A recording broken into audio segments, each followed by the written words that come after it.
गीता एक ऐसा अमूल्य रत्न है, ऐसा अमृत ज्ञान है कि कोई भी ऐसी शंका उसके अंदर नहीं छोड़ी।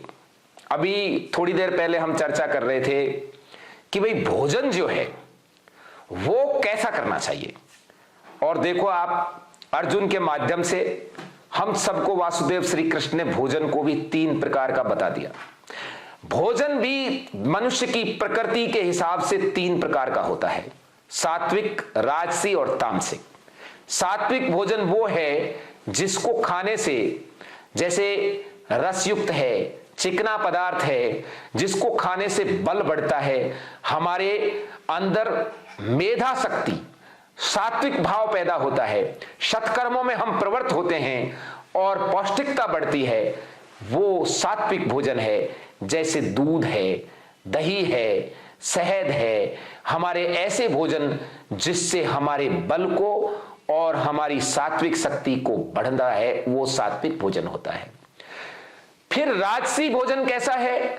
जैसे लवण युक्त जो हैं, जो खट्टे हैं, तीखे हैं, जिनको खाने से आदमी का आंखें मिचमिचा जाती हैं, जिनको खाने से खाते समय गंध आती है, और उन भोजनों को तीखा, चिरपरा, चटपटा, ज्यादा खट्टा, ज्यादा मीठा, जिसको खाने से व्यक्ति को खाते समय तो स्वादिष्ट लगता है, लेकिन उसके बाद भोजन को खाने के बाद उसको कुछ न कुछ दिक्कत होती है, वो राजसी भोजन कहलाता है।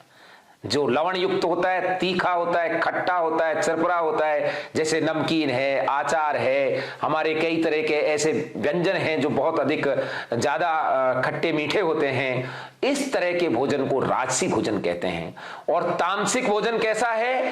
तामसी भोजन है जिसको खाने से व्यक्ति में काम, क्रोध, लोभ, ऐसी कुचेष्टाओं को, ऐसी कामनाओं को बढ़ावा मिलता है। तामसिक भोजन से व्यक्ति को दूर रहना चाहिए। तामसिक भोजन वो भी है जिसको खाते समय भी गंध आती है, जिसको खाते समय भी आदमी दिक्कत में रहता है और खाने के बाद भी दिक्कत आता है। अब ऐसी भी चर्चा है कि कुछ ऐसे पदार्थ हैं जिनको अखाद्य की श्रेणी में रखा गया है।